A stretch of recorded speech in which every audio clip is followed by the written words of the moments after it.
ঘটনা বলি। আমি বাংলাদেশে মাহফিলের জন্য যেতাম, জলসার জন্য যেতাম, এখন তো আর যাই না, বন্ধ করে দিস কোনো কারণবশত। এদিকেই সময় দিতে পারি না, তখন আর কি করতে যাবো। জলসায় গেলাম, কোন একজন মানুষের বাড়িতে বসতে দিলেন। ওই গ্রাম্য ওই ঘরওয়ালা যে ব্যক্তিটা, উনি একজন হাফেজ এবং আলেম। উনি আমাকে বললেন, হুজুর চলেন, খাওয়া দাওয়া কমপ্লিট করার পর একটা কবর আপনাকে জিয়ারত করতে নিয়ে যাব। আমি চিন্তা করলাম কবর জিয়ারত করা তো সুন্নাহ, আবার আমি মুসাফির মানুষ, যাই কবরটা জিয়ারত করে আসি। আমি প্রথম মনে করছিলাম আল্লাহর কোনো হাক্কানি ওলির কবর হবে। উনি যখন আমাকে নিয়ে গেলেন, কবরটা দেখলাম সাধারণ একটা কবর, মাটির সমান হয়ে গিয়েছে, পাঁচিল দিয়ে কবরটা ঘেরোয়া করা। আমি ওনাকে জিজ্ঞাসা করলাম, ভাই এই কবর কেন জিয়ারত করতে আনলেন? ওই হাফেজ সাহেব, মাওলানা সাহেব আমাকে বললেন, হুজুর এই কবরের মধ্যে এমন একজন মহিলা শুয়ে আছে যার 4টে সন্তান, 4 জনেই কোরআনের হাফেজ। আল্লাহ কথাগুলো বোঝার তৌফিক দেন, বলেন আমিন। আরো জোরে বলেন আমিন। হাদিস নাম্বার 10, আল্লাহর নবী বলেন, قال رسول الله صلى الله عليه وسلم, রাসূলুল্লাহ সাল্লাল্লাহু আলাইহি ওয়াসাল্লাম আর বর্ণনা, আল্লাহর নবী বলেন, খায়রুকুম মান তাআল্লামাল কুরআনা ওয়া আল্লামা। নবীজি বলেন, ও আমার উম্মত, সমাজের মধ্যে আল্লাহর কাছে শ্রেষ্ঠ মানুষ হলো তারা যারা নিজেরা কোরআন শিক্ষা করার পর অপরকে কোরআন শিক্ষা দেয়। ওরা, আমি নবীর ভাষায়, সমাজের মানুষের মধ্যে আল্লাহর কাছে শ্রেষ্ঠ। জোরে জোরে বলেন সুবহানাল্লাহ। আপনাদের গ্রামে একজন কোটিপতি মানুষ থাকতে পারেন, আল্লাহর কাছে ওই মানুষটার থেকে একজন হাফেজ শিক্ষা দেওয়া বান্দার, ওস্তাদের আল্লাহর কাছে বেশি দাম। আল্লাহর কাছে বেশি দাম, আল্লাহর কাছে বেশি দাম। টাকা হাফেজ সাহেবের না থাকতে পারে, কিন্তু রবের কাছে তার দাম। কারণ সমাজের হাজার হাজার মানুষকে, সন্তানকে কোরআনের তালিম দিচ্ছে, কোরআনের তাবলীগ করছে, প্রচার করছে, কোরআনের প্রচার, কোরআন শেখানোর কাজে ব্যস্ত আছে। নবীজি বলেন, এই শিক্ষা করার পর যে অন্যকে শিক্ষা দেয়, আমি নবীর ভাষায় আল্লাহর কাছে ওই মানুষটা সর্বশ্রেষ্ঠ। জোরে জোরে বলেন সুবহানাল্লাহ। আমার বন্ধুগণ, এই কথাগুলা হৃদয়ে গেঁথে নিয়ে আগামী দিন পাটা বাড়িয়ে দেন। বাস্তব আমার অভিজ্ঞতার একটা কথা বলি, এটা হাদিসও না, কোরআনও না, কিচ্ছু না। এখান থেকে 3-4 বছর আগে, লকডাউনের আগের ঘটনা বলি। আমি বাংলাদেশে মাহফিলের জন্য যেতাম, জলসার জন্য যেতাম, এখন তো আর যাই না, বন্ধ করে দিস কোনো কারণবশত। এদিকেই সময় দিতে পারি না, তখন আর কি করতে যাবো। জলসায় গেলাম, কোন একজন মানুষের বাড়িতে বসতে দিলেন। ওই গ্রাম্য ওই ঘরওয়ালা যে ব্যক্তিটা, উনি একজন হাফেজ এবং আলেম। উনি আমাকে বললেন, হুজুর চলেন, খাওয়া দাওয়া কমপ্লিট করার পর একটা কবর আপনাকে জিয়ারত করতে নিয়ে যাব।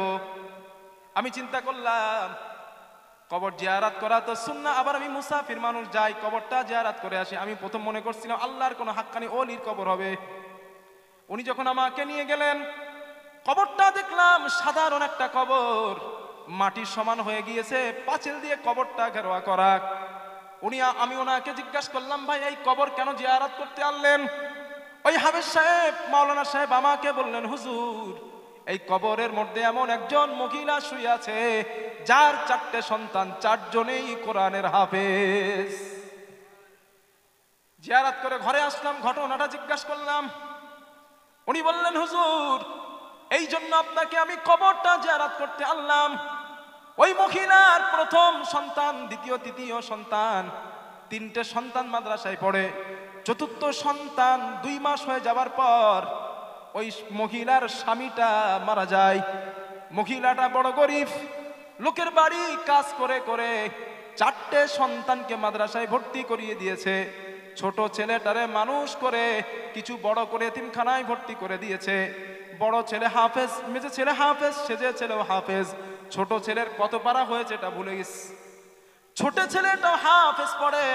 হঠাৎ একদিন তার মা সন্তানদেরকে ডাক দিলেন, বাবারা আমি তোমাদের মা, আমার শরীরটা তেমন ভালো না, আমি হয়তো দুনিয়া থেকে বিদায় নিব, তোমার ছোট ভাইটাকে মাদ্রাসা থেকে বাড়ি নিয়ে আসো।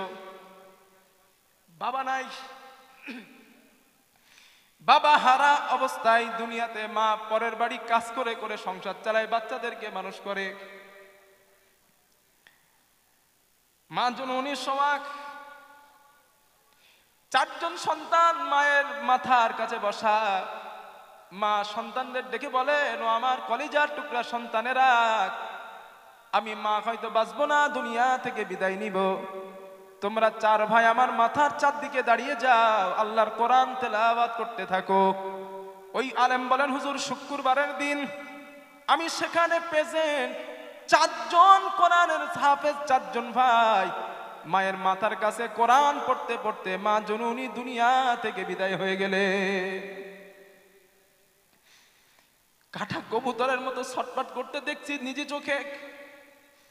কাফন কিনবে, ওই কাফন কেনার টাকাটা ওদের কাছে নাই, এত অসহায়, এতটা গরিব। আমরা গ্রামের মানুষ টাকা দিলাম, চাঁদা দিলাম, পয়সা দিয়া কাফন গোলাপ পানি খুঁড়ে নিজের দায়িত্বে আমরা কবরস্থ করলাম। 6 বছর অথবা 5 বছরের ছোট ভাইটা রাতের বেলা বড় ভাইয়ের কাছে শোয়া। হঠাৎ রাতের বেলা ছোট ভাইটা তার পাশে নাই, খোঁজাখোঁজ করা আরম্ভ করলাম। খুঁজতে খুঁজতে কোথায় পেলাম না। রাত গভীর কবরস্থানে যাওয়ার নিয়ত করলাম। কবরস্থানে গিয়ে দেখলাম আমার ওই ছোট ভাইটা, ওদের ছোট ভাইটা মার কবর জোড়ায় টুকরে টুকরে কাঁদতেছে। তারা অনেক বোঝায় বাড়ি আনছে। ওই বড় ভাইটা বলেন, ফজরের আজান যখন মসজিদে হয়, মসজিদে আজানের আগে আমি স্বপ্নে দেখতে পেলাম আমার মা ফুলের একটা বাগান থেকে আমাকে হাত ছাড়ি দিয়ে ডাকতেছে।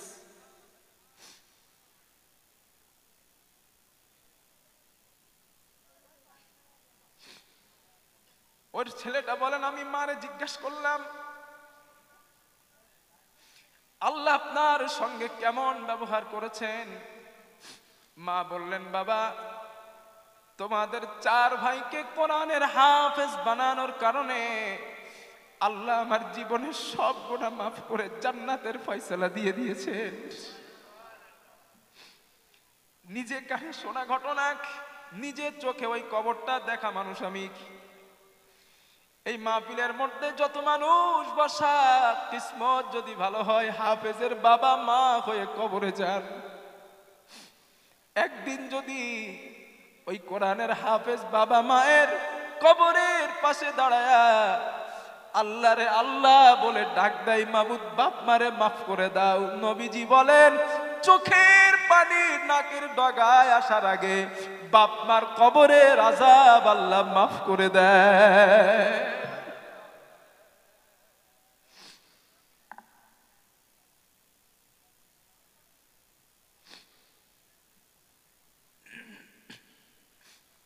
ও আমার আব্বা জানে রাখ, আমি মুসাফির, আল্লাহর একজন গোলাম। সেই মাদ্রাসা আপনাদের সামনে দাঁড়ানো, আমি আখেরি সময় বিদায় বেলা আমার হৃদয়ের একটা বড় ইচ্ছা, আপনারা যতটা মানুষ আমার সামনে বসা, এই সবগুলা মানুষের সঙ্গে একটু মাসাফা করবেন সবাই? যদি সবাই করেন, আমি একজন গুনাহগার রবের গোলাম, আমার মাদ্রাসার তালিবুল ইলম বাচ্চাদের জন্য আমি গুনাহগারের সঙ্গে মুসাফা করে 200, 100, 500 টাকা করে একটু দেন। ওঠেন সবাই, ওঠেন সবাই। আমি গুনাহগারের সাথে না, এটা আমি কমিটিটাও বলে না, আমি ব্যক্তিগত যাচ্ছি। আমার সাথে একটু মুসাফা করেন, রব সগীরা গুনাহ মাফ করে দেবেন ইনশাআল্লাহ। ওঠেন সবাই, ওঠেন। এরপরে আমি দোয়া করে দিমু, খেয়ে বাড়ি যাবেন। 500 টাকা, 100 টাকা, 200 টাকা আমি গুনাহগারের হাতে একটু দেন। মাইকটা একটু আগায় দেন, আমার মাইকটা একটু, এইটা আমার একটু আগায় দেন। এটা আচ্ছা, এই চেয়ারটা